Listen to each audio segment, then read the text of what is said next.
최고위원회의 시작하겠습니다. 월드컵 32강 진출에 실패하자 이재명 대통령이 또 불이 나게 글을 올렸습니다. 무능한 사람을 지휘관으로 선발하면 결과는 뻔하다고 합니다. 이재명 대통령이 거울을 보면서 본인에게 해야 할 말인 것 같습니다. 세계 최고의 역량을 갖춘 우리 청년들은 일자리를 못 찾아 전업 자녀 신세가 됐습니다. 손흥민을 벤치에 앉혀놓는 것과 다르지 않습니다. 세계 경쟁국들이 구조조정과 노동개혁에 박차를 가하는데 우리는 노란봉투법으로 시대에 역행하고 있습니다. 낡은 전술로 빌드업에 실패한 대표팀의 모습과 똑같습니다. 축구 대표팀의 문제가 홍명보 감독의 문제라고 지적한다면 대한민국 경제 파탄의 근본 원인은 바로 이재명 대통령입니다. 뛰어난 선수들 덕분에 국가대표팀의 문제가 감춰졌듯이 반도체 덕분에 당면한 위기를 덮고 있을 뿐입니다. 우리 국민들 마지막까지 희망 고문을 당했습니다. 지금 대한민국 경제도 마지막 경우의 수를 세고 있습니다. 이제라도 경제정책을 근본적으로 대전환해야만 합니다. 작전 실패가 드러났는데도 감독이 끝내 고집을 부린다면 감독 교체 외에 다른 해결책은 없습니다.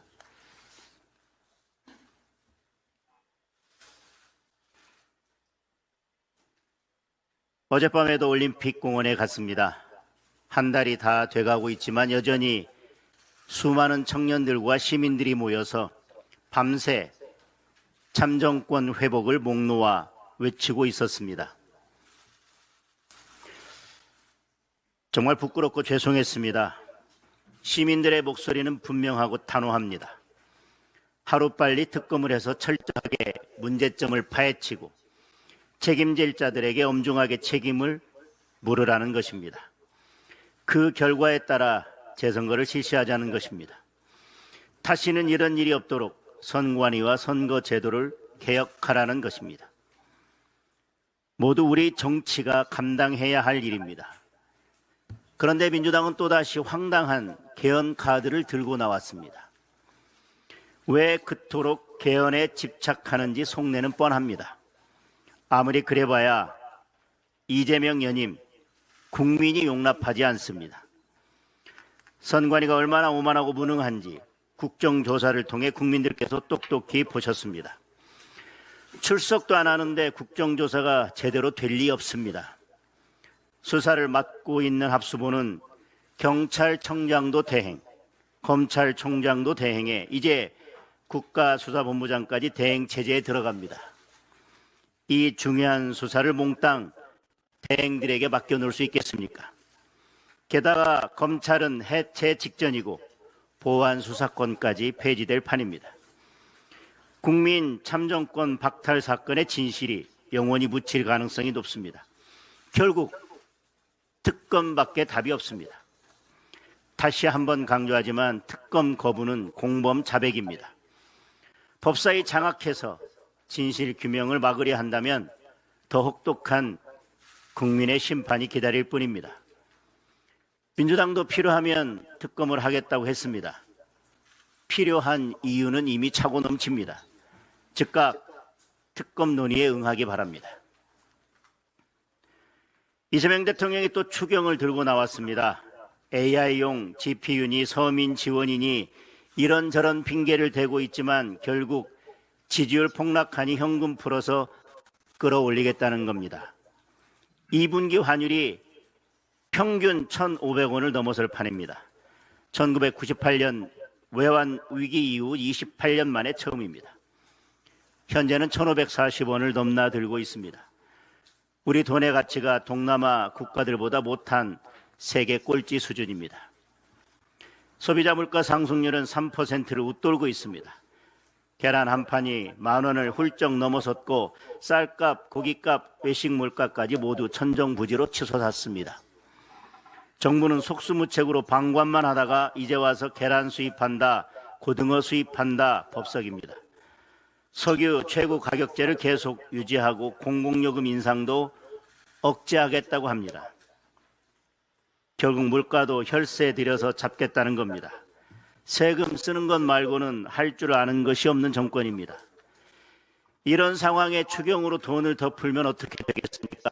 환율은 더 오르고 물가는 더 폭등할 것입니다. 그러면 연기금으로 환율 방어하고 세금으로 물가 잡을 겁니까? 이 악순환을 언제까지 계속할 겁니까? 지금은 추경할 때가 아닙니다.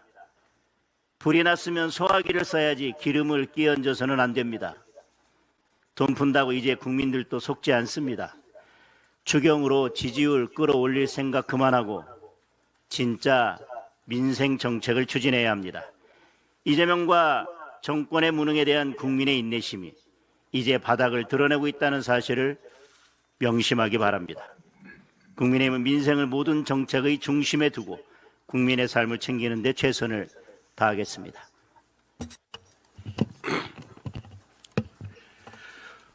어제 이재명 대통령은 SNS를 통하여 대한축구협회에 대해 운영의 투명성, 공정성, 객관성을 위해 엄격한 감시 견제 시스템을 구축해야 한다고 했습니다. 전적으로 동의합니다. 그런데 지금 광주 전남 반도체 클러스터 조성을 둘러싼 논란이 벌어진 이유가 바로 투명성, 공정성, 객관성 때문이라는 것을 알아야 합니다. 우리는 광주 전남에 반도체 공장이 가는 것을 반대하는 것이 아닙니다. 전국의 모든 지역들이 반도체 공장 유치 경쟁을 펼치고 있는 상황에서 기업의 자율적 판단 아래 투명하고 공정하고 객관적인 평가 절차에 따라 입지가 결정된 것인지 묻고 있는 것입니다. 이재명 대통령은 공직자들의 설득 요청에 따라 CEO들이 결단한 것이라고 하면서 직권 남용이나 강요 지시가 아니라 행정 지도라고 말했습니다. 이는 논란의 본질을 흐리는 말장난인가 동시에 공장의 입지가 정부의 간섭과 개입으로 결정된 것임을 자인한 관치 개입 자백 발언입니다. 서로 경쟁하는 두 개의 대기업이 동시에 같은 입지에 대규모 투자 계획을 발표한다는 것 자체가 이 프로젝트는 기업의 자율적 판단보다는 정부의 관치 개입에 따른 억지 결정임을 가리키고 있습니다.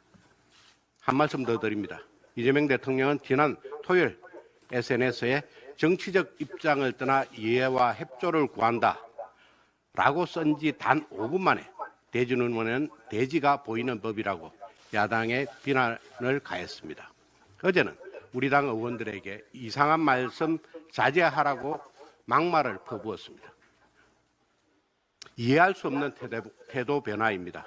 진심으로 야당으로부터 정치적 입장을 떠나 이해와 협조를 구하고 싶다면 우선 말씀을 삼가해 주시기 바랍니다. 이재명 대통령은 지난 주말 내내 국가 백년 대계인 반도체 산업의 입지를 놓고 마치 선거운동하듯이 SNS에 멘트를 쏟아내고 있습니다. 대통령으로서 부적절한 처신입니다. 민주당 전당대회를 끊어내고 SNS도 자제하고 오로지 국정 운영에 집중하시길 바랍니다. 고환율 상황이 과거 IMF 외환 위기를 방불케 하는 위험 수준에 이르렀습니다. 지난주 금요일까지 원 달러 환율이 29거래일 연속 1,500원대를 기록했습니다. 모레까지 환율이 급격하게 하락하지 않는 한 2분기 평균 환율은 IMF 외환위기 이후 28년 만에 최초로 1,500원대를 기록할 예정입니다. 달러와 평균 가치를 가리키는 달러 인덱스 지수를 분석해보면 올해 들어 달러와 가치 상승폭보다 원화 가치 하락의 폭이 훨씬 더 큰 상황입니다. 지금의 고환율은 달러 강세만으로 설명할 수 없는 원화 초약세라는 뜻입니다. 환율은 한 나라 경제 전반의 총체적 평가 지표입니다. 그만큼 우리 경제에 대한 글로벌 시장의 전망이 밝지 않다는 것입니다. 문제는 대통령과 정부 고위 관계자들의 인식입니다. 이재명 대통령은 1월 21일 신년 기자회견에서 관련 책임 당국에 의하면 한두 달 안에 1,400원 전후로 떨어질 것이라고 말했습니다. 지금 그로부터 4개월이 지났습니다. 4개월 전 관련 책임 당국으로부터 어떤 보고를 받았습니까? 허위 보고로 문책해야 하는 것 아닙니까? 한성숙 총리 후보자의 고환율 인식은 더 기가 막힙니다. 한 후보자는 고환율에 대해서 수출하는 단계에서는 긍정적 측면이 있다면서 모든 국민의 삶이 어렵다고 말하기에는 너무 단선적이라고 주장했습니다. 고환율 때문에 누구보다 큰 타격을 입은 것이 중소기업인데 다른 사람도 아니고 중기부 장관이 고환율을 합리화하는 태도에 할 말을 잊게 합니다. 정부 당국은 작년에는 고환율에 대해 서학 개미 탓을 하더니 올해 초에는 중동 전쟁 탓, 지금은 달러 강세 탓을 하고 있습니다. 이제 더 이상 남 탓 변명보다는 고환율의 근본 원인을 해소하는 경제 구조 개혁에 나설 것을 촉구합니다. 예, 최고위원 신동욱입니다.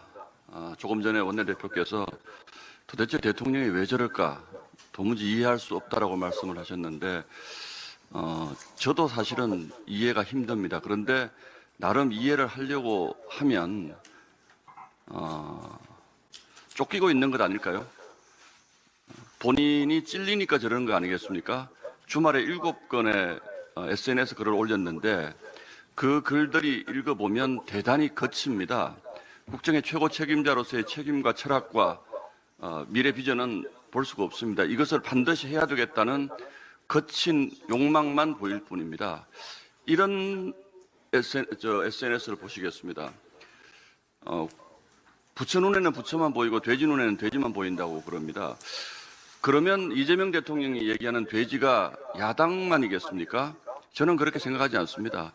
이 과정에 문제가 있다고 생각하는 적어도 제 판단으로는 절반이 넘는 대한민국 국민을 돼지로 보고 있는 겁니다. 그렇지 않습니까?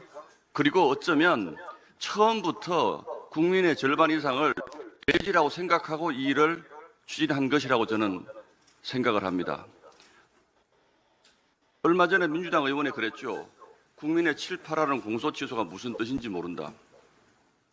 잘 모르니까 우리가 주는 대로 그냥 받아 먹을 것이다. 뭐 이런 뜻 아닙니까? 국민들은 광주 전남으로 가는 것을 문제 삼는 게 아닙니다. 이것이 왜 광주 전남으로 가야 하는지, 국가 백년대계와 어떤 관련이 있는 것인지, 그리고 적어도 그런 입지를 결정했다면 기업들이 자발적으로 우리는 어디로 가겠다라는 입지를 결정하는 것이 맞습니다. 그런데 왜 정부가 나서서 이것을 발표합니까? 오늘 아마 발표할 예정인 것으로 알고 있는데 그 숫자가 어마어마할 것이라고요? 특이한 것이 하나 더 있습니다. 김용범 정책실장입니다. 이분은 정책실장이라는 본분을 완전히 잊었습니다. 야당을 계속 언론에 나와서 공격합니다. 직접 나와서 공격합니다. 그것도 지난주에는 김어준의 뉴스공장 대표적인 친여 매체에 나와서 야당을 공격합니다. 가장 대표적인 말이 정치 이념의 프레임으로 이 사안을 보면 안 된다고 얘기합니다. 자, 그럼 정치 이념 빼고 얘기해 봅시다. 광주 전남으로 가야 되는 이유가 뭡니까? 이거 김용범 정책실장 설명할 수 있습니까? 대한민국의 광주 전남이 수천조 반도체 투자의 최적지라는 거 누구 판단으로 그렇게 결정을 하신 겁니까? 저는 지난주에 김용범 정책실장의 즉각 사퇴를 촉구한 바 있습니다. 그리고 아직 저희 당의 공식 입장은 아닙니다만 왜 이것을 정부가 결정했는지를 두고 저는 반드시 국정조사가 국회 차원에서 필요하다고 생각하고 있습니다. 왜 광주 전남이 최적지인지에 대한 하나의 예를 들어 최적지이라는 것에 대한 허구에 대한 하나의 예를 들어 보겠습니다. 이재명 대통령이 반도체에 가장 중요한 물 얘기합니다. 물이 가장 중요하다 그러죠. 광주 전남이 충분하다고 얘기합니다. 그런데 4대강 사업에서 영산강 보 만들었던 거 다 기억하실 겁니다. 그런데 문재인 정부가 2021년도에 그거 개방하라 그랬습니다. 개방이 아니라 사실은 해체입니다. 영산강보 해체하라 그랬습니다. 윤석열 정부 때인 2023년에 감사원이 감사해서 이거 잘못됐다 그래서 원상 복구하라 그랬습니다. 그랬더니 이재명 대통령이 대선 치르면서 원상 복구하라는 감사원의 지시를 다시 원상복구하겠다. 즉 다시 말해서 영산강보는 문재인 정부 당시에 결정했던 것처럼 해체하겠다는 것을 공약으로 내걸었습니다. 물 없습니다. 광주 전남에 물 부족하다는 것은 여러 보고서에 나와 있습니다.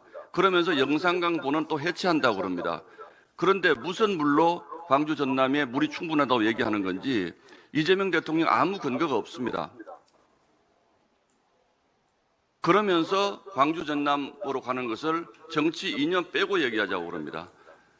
저 이거 나중에 다 감옥 가야 될 일이라고 생각합니다. 제가 주말 중에 기업 관계자들, 제가 알고 있는 기업 관계자들 몇 분하고 통화를 해봤는데 명확하게 얘기는 하지 않습니다만 아유, 우리가 하고 싶어서 하겠어? 라는 뉘앙스가 역력했습니다. 그게 상식 아니겠습니까? 저는 그래서 이 문제를 김용범 정책실장이 말한 것처럼 이념, 지역 갈등 부분 빼고 왜 광주 전남으로 수천조 원의 대한민국 미래 100년대계 반도체 사업이 가야 되는지 지금부터 국민과 함께 다시 따져나가는 것이 맞다라고 생각을 합니다. 이상입니다.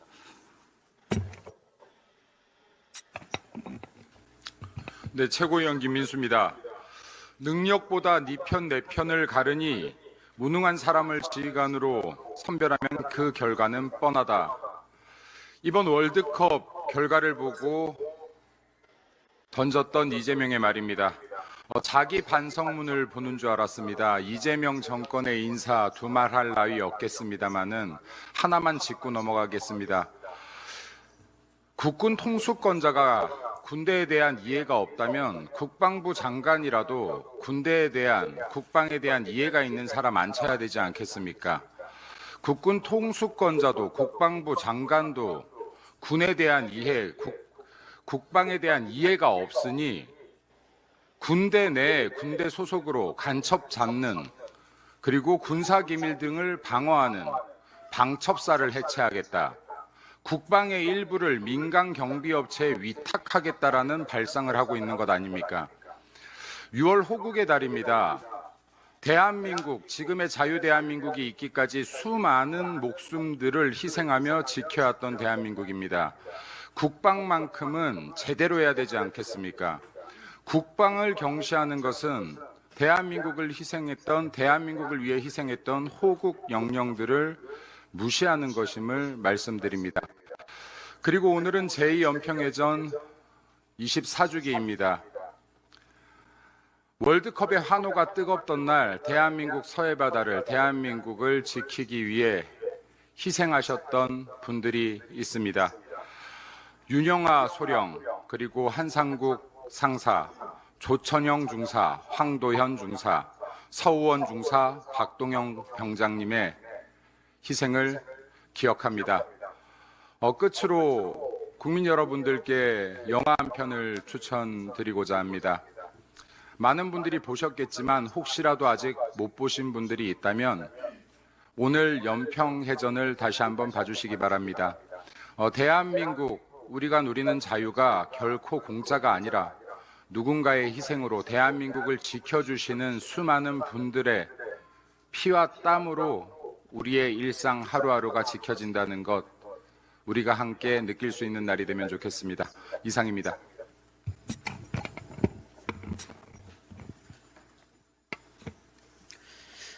호남 반도체 투자를 둘러싼 논란이 뜨겁습니다. 이 문제는 우리 신동욱 최고께서도 말씀하셨듯이 지역의 문제도 정파의 문제도 아닙니다. 대한민국이 앞으로 3, 4년 안에 세계 AI 혁명의 주도권을 잡느냐 아니면 밀려나느냐, 그것을 가르는 국가 생존의 문제입니다. 저는 반도체 현장에서 30년 넘게 일하다 2016년 초에 정치권에 들어온 뒤에 지금까지 일관되게 반도체의 중요성을 말했고, 광주를 비롯한 대한민국 대부분의 지자체를 찾아서 반도체를 기반으로 한 첨단 산업 클러스터 구축 준비의 필요성에 대해서 설파해 왔습니다. 정책과 법안으로도 뒷받침했습니다. 반도체는 단순히 먹고 사는 산업을 넘어서 대한민국의 생존 산업이기 때문에 그렇습니다. AI 시대의 반도체는 데이터 센터의 심장이고 국방의 두뇌이고 자동차와 로봇, 바이오와 금융을 움직이는 문명의 기반입니다. 지난 5월 우리 반도체 수출은 역대 월간 최대 수준을 기록했고 대한민국 전체 수출을 견인했습니다. 그만큼 다른 산업들은 취약하다라는 얘기입니다. 세계 반도체 시장도 AI 데이터 센터와 메모리 수요를 중심으로 다시 폭발하고 있습니다. 해방 이후 80년 동안 대한민국이 겪은 변화보다 어쩌면 앞으로 3, 4년 사이에 우리가 겪을 산업 변화가 더 크고 빠를지도 모릅니다. 그 변화의 중심에 대한민국의 반도체가 있습니다. 대한민국은 세계적 주도권을 가진 거의 유일한 전략 산업을 반도체로 보유하고 있습니다. 호남도 대한민국입니다. 호남의 청년에게도 세계 최고 산업에 도전할 기회가 있어야 합니다. 그러나 호남이기 때문에 안 된다, 호남이기 때문에 된다, 이런 말은 충분하지 않습니다. 반도체 투자는 선물이 아니라 전략이어야 합니다. 정치적 배려가 아니라 산업적 필연이어야 합니다.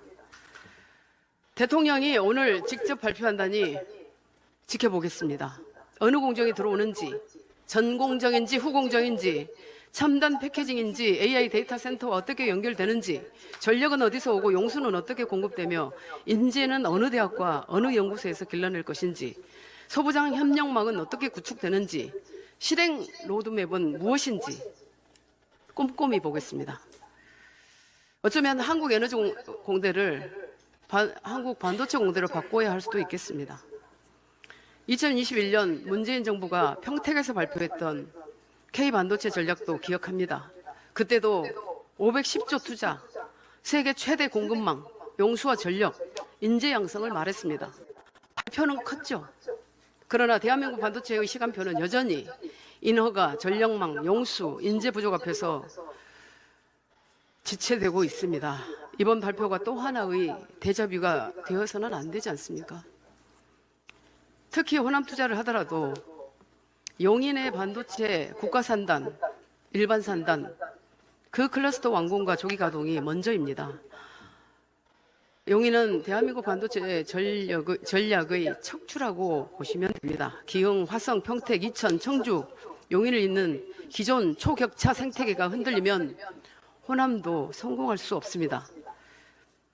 미국의 실리콘밸리가 기업 몇 개가 모여서 만들어진 곳이 아니듯이 호남에서 반도체를 하겠다고 하면 대학, 연구소, 팹리스, 소부장, 패키징, AI 데이터 센터, 전력망, 정주 여건 모두 함께 움직이는 세계 최고 수준의 반도체 생태계로 설계해야 하지 않겠습니까?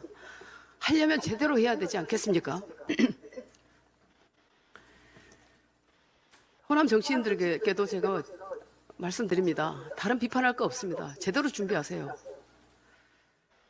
호남의 이름을 빌린 정치 이벤트가 아니라 대한민국의 미래를 책임질 글로벌 클러스터가 되어야 합니다. 반도체 앞에 좌우가 어디 있습니까? 전력망에 진보 보수가 어디 있습니까? 용수 간에 호남 용남이 있습니까? 인재 양성에 여야가 따로 있습니까? 강조하고 또 강조합니다. 반도체는 앞으로도 대한민국이 세계를 선도할 가장 확실한 길입니다. 지역도 정파도 이념도 대한민국의 미래보다 앞설 수는 없습니다. 여기까지 반도체 말씀드리고 오늘 참정권 수호 특검 수용에 대한 이야기 우리가 편을 이렇게 달고 있는데 저는 다른 문제를 하나 문제 제기를 해야 될 것 같습니다. 사실 이만희 신천지 이만희 총회장 구속으로 보여진 이 정당의 문제입니다.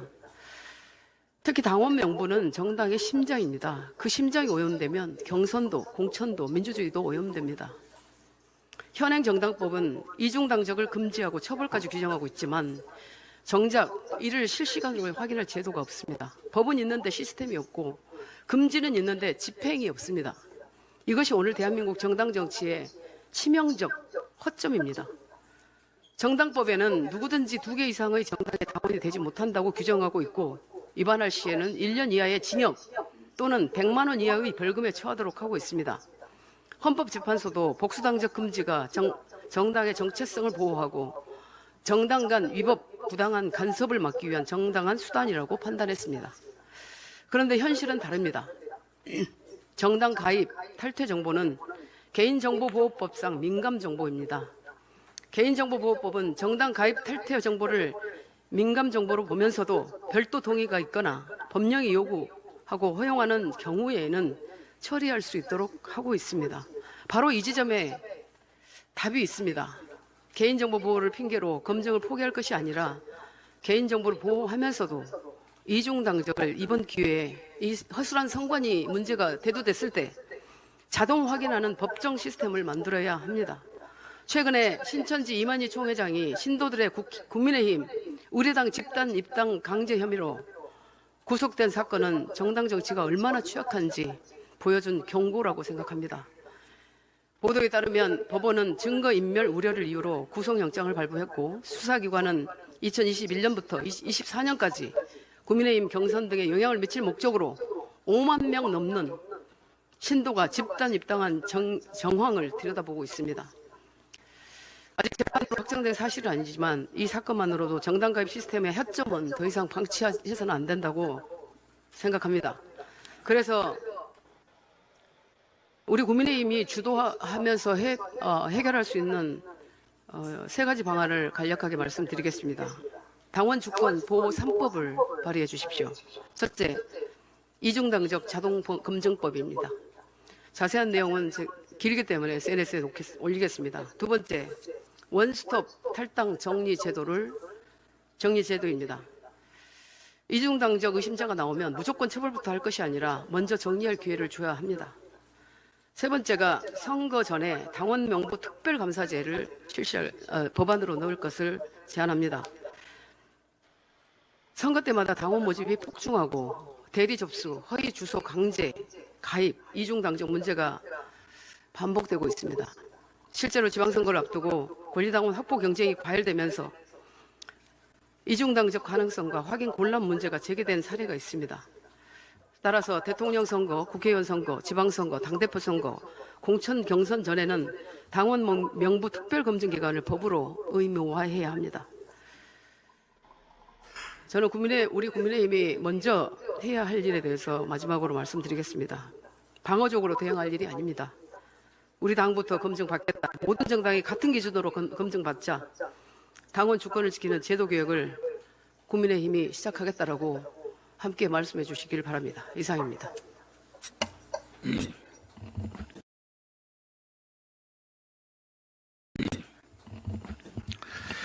네, 저는 오늘 이 대한민국 반도체 산업을 진심으로 걱정하는 마음으로 말씀드리겠습니다. 엊그제 김장호 경북 구미시장이 대한민국 반도체 산업 경쟁력과 국가 균형 발전을 동시에 실천할 수 있는 최적의 입지가 경북 구미라고 선언하면서 구미 5 국가 산단 2단계 82만 평 전체를 평당 1,000원에 공급하겠다고 밝혔습니다. 다이소 물건값보다 싼 가격입니다. 구미 5공단의 실제 평당 분양가는 148만 원입니다. 82만 평 기준으로 기업이 받는 혜택은 1조 2천억 원. 구미시는 지방채를 발행하고 세수를 투입해서라도 재원을 마련해서 반도체 기업 유치에 나서겠다고 했습니다. 구미시장이 왜 이런 파격적인 제안을 했겠습니까? 정부가 인프라도 제대로 갖춰지지 않은 광주 전남에 정치적으로 반도체를 밀어붙이고 반도체 특구인 구미는 이제 뒷전으로 물러나게 되었기 때문입니다. 팩트부터 한번 확인하겠습니다. 먼저 물입니다. 영산강, 섬진강의 연간 수자원 총량은 114억 입방미터, 한강의 절반도 되지 않습니다. 섬진강댐, 주암댐, 지금 이 순간 이미 수자원 계약률 100%입니다. 정부가 스스로 수립한 영산강, 섬진강 하천유역수 관리 계획에는 이렇게 써져 있습니다. 장래 용수 부족이 심각하게 예상된다. 물론 반도체 시설 계획 이전의 내용입니다. 2022년, 2023년 극심한 가뭄이 실제로 왔을 때 환경부는 비상조치를 했습니다. 당시 하천 유지용수 감량, 농업용수 감량, 비상연계 관로 설치, 발전 중단, 이것이 바로 영산강, 섬진강에서 정부가 경험했던 일입니다. 그런데 이곳에 반도체 팹 4기를 짓겠다고 합니다. 전공정 팹 4기만 가동해도 하루에 80만에서 120만 톤의 용수가 필요합니다. 용인 반도체 클러스터 한 곳의 연간 용수 수요가 3억 9천 입방미터, 현재 호남 전체 연간 공업 용수 공급량이 3억 1천만 입방미터입니다. 용인 하나가 호남 전체의 공급량보다 많이 사용하고 있습니다. 초순수 정제 시설만 짓는데도 1조 3천억 원이 소요된다고 합니다. 정부가 말하는 하루 100만 톤 추가 확보는 전혀 근거가 없습니다. 댐 수계 조정, 미사용 물량 재배분, 댐 높이 올리기, 해수 담수화 이런 구상을 하고 있다고 지금 나오고 있습니다. 반면 경북 구민은 낙동강 수계를 활용한 일일 68만 톤 산업용수 공급 능력을 이미 갖추고 있습니다. 10년 전부터 하수를 공업용수로 재이용하는 시스템도 완비되고 있습니다. 추가로 용수가 필요하면 수 킬로미터 떨어진 낙동강에서 양수기로 퍼올리면 됩니다. 댐 증고도 해수 담수화도 농민의 물을 빼앗는 일도 없습니다. 지금 당장 쓸 수 있는 물이 무제한에 있습니다. 다음 전력입니다. 정부와 민주당이 말합니다. 전남은 재생에너지가 풍부하다. R200도 맞출 수 있다. 숫자만 보면 이렇습니다. 전남 전력 자립도 215%, 재생에너지 전국 1위. 그런데 그 절반이 태양광입니다. 낮에는 최대 11기가까지 치솟다가 밤에는 거의 0기가와트로 떨어집니다. 대규모 ESS 장치가 필요한데 기가와트급 공장 한 곳의 수요를 감당한 설비 구축에 수조 원이 든다고 합니다. 화재 등 안전성 위험도 매우 큽니다. 재생에너지만으로 반도체 공장에 필요한 막대한 전력을 안정적으로 감당하기 어렵습니다. 반도체 전 공정 팹은 24시간 중단 없이 가동돼야 하지만 태양광과 풍력은 기상 조건에 따라 발전량이 변동되는 가능성을 갖기 때문입니다. 반도체 팹은 단 1초도 전력이 끊기면 안 됩니다. 1초 정전으로 수백억 원의 웨이퍼가 불량이 됩니다. 밤에 태풍이 오는 날에, 흐린 날에 어디서 전기를 끌어옵니까? 그나마 유일한 안정적인 전원, 그것이 바로 영광원전, 한빛원전입니다. 그런데 1호기는 이미 가동연한 만료로 중단되었습니다. 2호기 올해 9월 달에 중단됩니다. 3호기에서 6호기까지 2034년부터 차례로 수명이 끝납니다.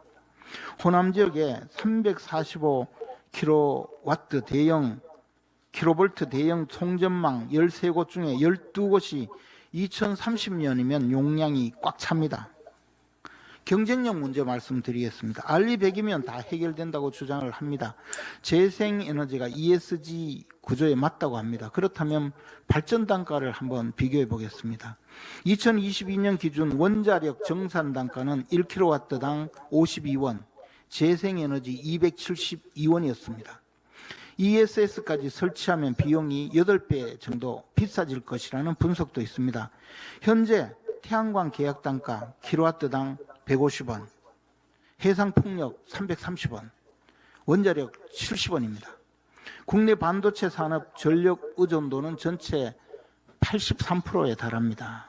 팹 한 개에 연간 수조 원어치 전력을 씁니다. 이게 2배, 3배, 4배, 8배의 전기요금을 낸다면 경쟁력이 생기겠습니까? 재생에너지로만 공급하면 원전 대비 전기요금이 최소 2배에서 8배, 10배까지 뛰어오른다고 합니다. 팹 4기 기준 원전 대신 재생에너지를 쓰면 연간 수조 원, 10수조 원의 추가 전기요금이 발생합니다. 그 비용은 반도체 생산 원가에 얹힙니다. 지금 반도체 슈퍼사이클 대체로 2028년이 되면 종료되지 않을까 많은 사람들이 예측합니다. 그때는 어떻게 할 겁니까? TSMC의 연간 2023년 전 세계 반도체 제조 시설의 전력 사용량이 24테라바이트입니다. 테라와트였습니다. TSMC가 대만에서 전기를 어떻게 쓰는지 아십니까? 대만의 전력 믹스 핵심이 원전과 LNG 화력발전소입니다. 그런데 우리는 광주에서 원전에 2배에서 4배짜리 재생에너지 전기로 반도체를 만들겠다는 것입니다. 반도체 웨이퍼 미세회로 패턴을 새기는 EUV 리소그래피 장비는 이전 세대보다 10배 많은 전기를 씁니다. 4, 5년 주기로 장비가 교체될 때 전력 사용량이 20%씩 추가된다고 합니다. 첨단 공정으로 갈수록 전기 소비는 기하급수적으로 늘어납니다. 그 순간마다 호남의 재생에너지 높은 단가는 삼성과 하이닉스의 생산 원가를 갉아먹게 됩니다. 반도체 경쟁력을 갉아먹고 태양광 풍력업자의 배를 불리는 구조입니다. 숫자는 이 감정의 문제가 아니고 생존의 문제입니다. 반면에 구미의 전력 자립도는 전국 1위 228%입니다. 안정적인 산업 전력망이 이미 수십 년간 운영이 되고 있습니다. 알리백도 구미에서 녹색 프리미엄, PPA, 전력 구매 계약, REC 재생에너지 인증서로 이미 다 구비하고 있습니다. 재생에너지 옆에 공장이 있어야만 알리백이 되는 것이 아닙니다. 구미에는 SK실트론, LG이노텍을 비롯한 309개 반도체 연관 소부장 기업이 집적되어 있습니다. 전력 자립도 전국 1위 소부장 기업, 낙동강 수계 1일 68만 톤 산업용수 공급 능력, 그리고 무제한 공업용수가 곁에 있습니다. 구미는 이미 용인, 평택과 함께 국가 차원의 반도체 특화단지로 지정이 되어 있습니다.